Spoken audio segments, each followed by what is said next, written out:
And for somebody who is as stoically tough and assured as she is, even she can only stand so much when considering everything that's going on right now. For those innocent children, how much can one person take? I'm a changed person. I will never be the same. I don't know how anyone can be, looking at the crimes against humanity that we've all witnessed, especially against children. These helpless, helpless children slaughtered in the tens of thousands. Humanity, as she said, humanity is dead. And that is especially true for anyone who is still playing stupid when it comes to what's going on right now. We cannot turn our heads anymore. We must be vigilant.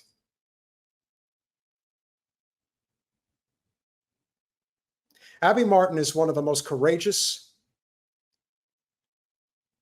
and effective messengers in journalism that I've ever seen. I can go back and watch videos that she did a decade ago, and I still find them inspiring. In fact, one of the best videos she ever did was chronicling back in 2016 why you should not vote for Hillary Clinton under any circumstances. Zaina had the privilege and pleasure of speaking with Abby. We hope to do the same at the end of the summer. And to see somebody, like I said, as tough as nails as her, break down and cry shows the complete lack of humanity that has shown its ugly face on our society. There's no getting away from the complicity that our country has been involved in for over a year and a half. Now, I'm not saying that everybody is guilty. Not everybody was as out front and center on this as Jen and I were right after October 7th. In fact, one of the most viral clips we ever did, which we will play, I don't know if we're going to play it now, but we will play at some point if you guys haven't seen it, because remember, a lot of you guys are new here. But Jen issued a statement the first week after October 7th, talking about the Nakba and how if you couldn't see that eventually the dam was going to break on this apartheid state, you just weren't paying attention. She knew things were going to be bad, and they were a hell of a lot worse than I think even she could have anticipated. And I'd like to believe that the same is true here with Abby. She could not have ever anticipated that this was going to be as bad as it was. And it was that much worse. Humanity's dead. I don't know what I'm going to tell my children. I don't know how I can explain to them that the world has allowed this to happen. And if we don't hold Israel accountable, what's next? What's next? That's the question that I want to ask. Is this really the world that we're going to live in? Where this state can commit these crimes on camera with impunity? Proudly. It isn't so much that Israel is committing these crimes on camera. What I think it comes down to is very simple. Now, I've been involved in politics for many years. I was always interested in the presidents from the time that I was young. I majored in political science when I was in college at Rutgers. But it's not just that. It's a lot more. It's the fact that I've always felt that there was a certain level of injustice. Yair, we appreciate you being here. We hope you will eventually see the light in what your country has done, not just to the Palestinians, but to the entire world. But we appreciate you watching, even if you disagree. When I couldn't understand the intricacies of our political system, the money, the bribery, all these things, I didn't know where to direct that anger. I didn't know exactly who it was that I should have been paying attention to. And what I learned was that it took somebody like Bernie Sanders to come along and say, I have a message for the billionaire class. You can't have it all, and we are going to have a political revolution in this country. But then Bernie started unearthing a lot of the things that people didn't recognize. We had been scared and been lied to for decades, not centuries, but generations, about the validity of universal single-payer healthcare. Constantly being told, we can't afford it. It doesn't work. And Bernie came along and said, single-payer, universal healthcare, that's what we're going to do. Do you guys know that we pay for Israel's healthcare? Did you know that? Israel gets universal healthcare, universal education, and we pay for it. You're telling me that we can't do that here? Of course we can. In fact, a universal healthcare system costs less than what we're paying for now. In fact, it's less by about $500 billion a year. But because the corporate infrastructure is designed to cater to profit by any means necessary. And that includes killing people in order to make a profit. Hence why Luigi Mangione became a dark knight symbol of our society.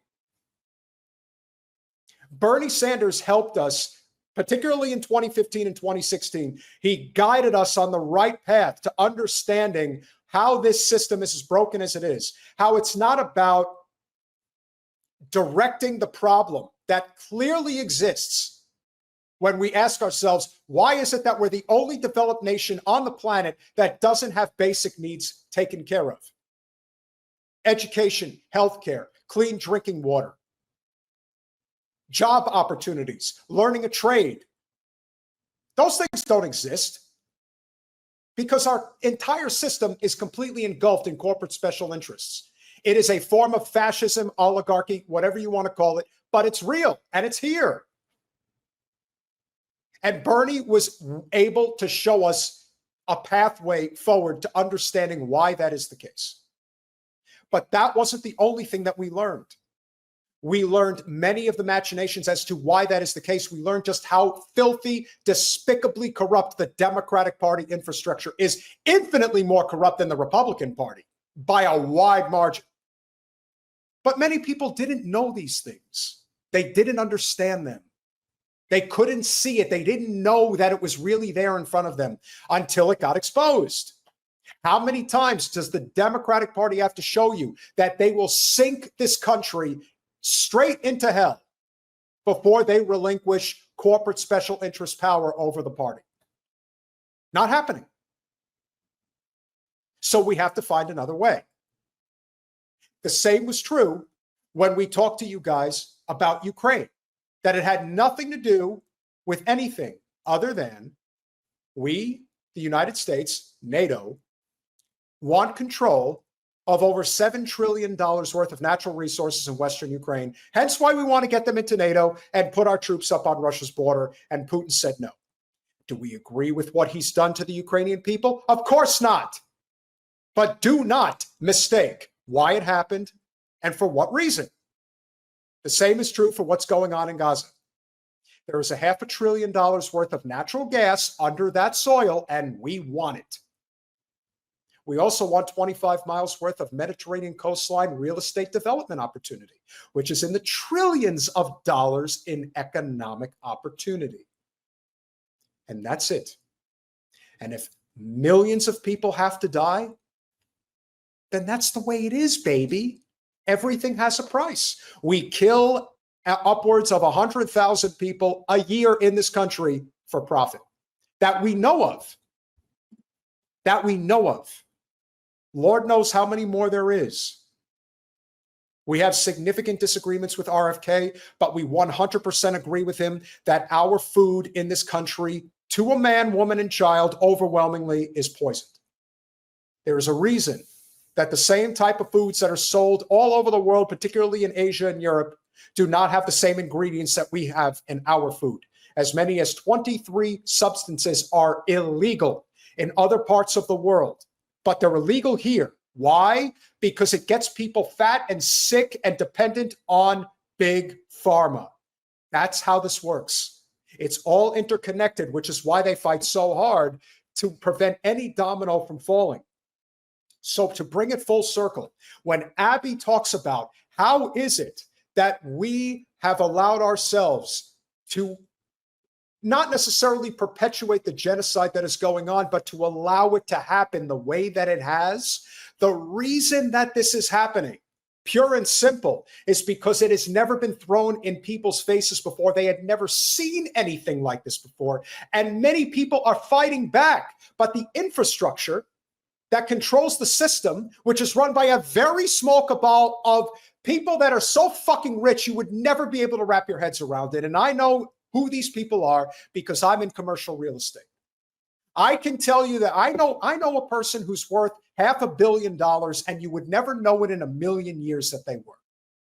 But these are the people with real money and real power, and they can move not just elected officials, they can move countries to do certain things economically, politically, socially.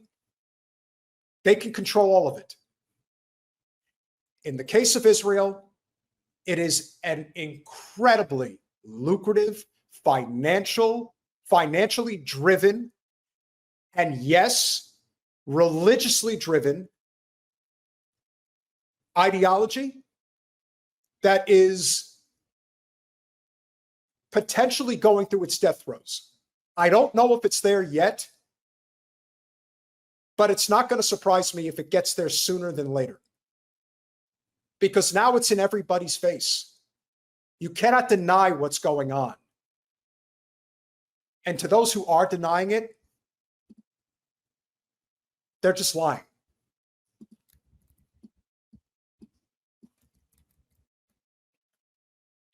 Let's finish out what Abby has to say. That's not the world that I wish to grow children in and raise children in, and it terrifies me. So yes, I'm very impacted, and I question people who are not. I question people's soul. If you are not impacted by what you see, how? How are you human? How are you? If anybody ever wants to understand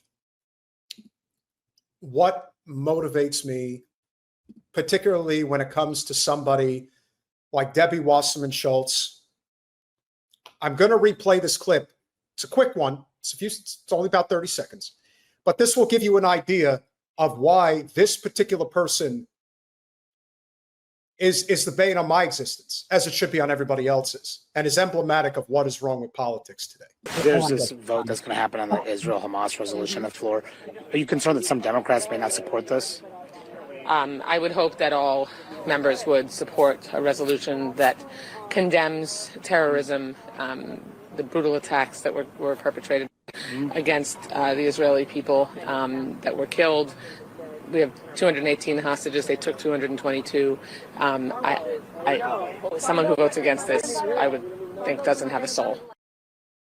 The only person who doesn't have a soul is Debbie Wasserman Schultz. And she is as proud a Zion-Nazi as anybody in politics. She has been attached at the hip with Netanyahu since the day she walked into that fucking seat 20 years ago. And to the people in South Florida who I know watch this show, to hell with all of you who sat on the sideline and didn't have the courage to stand up. I did. I sacrificed a lot of economic opportunity to try to help Jen beat her. And there were a lot of people who didn't stand up, who didn't have the courage to do anything, even behind the scenes. But just understand, whether it hurts you or not to hear it, you all have Palestinian blood on your hands, all of you, for just thinking that this is acceptable behavior and that it's not our problem. It is now, because let me assure you, there will be a reckoning for what has been done to the Palestinians. And it's already happening. You will not escape this. And to the Israel supporters and the Israelis in the chat, hunker down, baby, because it's just starting. The boomerang hasn't even begun to come back in your direction. You know, the funny thing is about the Israelis, because the Israel economy is starting to collapse, they could never live in any type of a poverty-like situation. So for so many of them, they're going to try to find their ways to the United States. Well, you know what I think? I think we should do with the Zionists in the United States as they've been doing with the Palestinians. I'm not saying to slaughter, but as far as I'm concerned, we don't want them in the United States. Go somewhere else. Go find your own country. Let Canada and Mexico take you, just like you wanted Egypt and Syria and Jordan to take all the Palestinians. Well, you could go knock on Canada and Mexico's door and they could take you, because you're not wanted here in the United States. And you can shout this from now until the rooftop, but what I will remind you, Yair, as I remind everybody else, point blank, period. There were 700 Palestinians mass murdered by Israel in the year 2023 before October 7th. And that is well documented. So you can pretend all you want. You can bury your head as deep in the sand as you can possibly bury it. But you will never, ever wipe your hands of what you've done.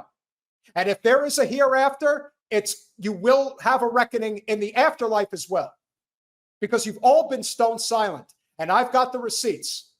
Because from day one, we have been on this like white on rice, never hesitating. And we will continue to talk about this until there is the liberation of the Palestinian people.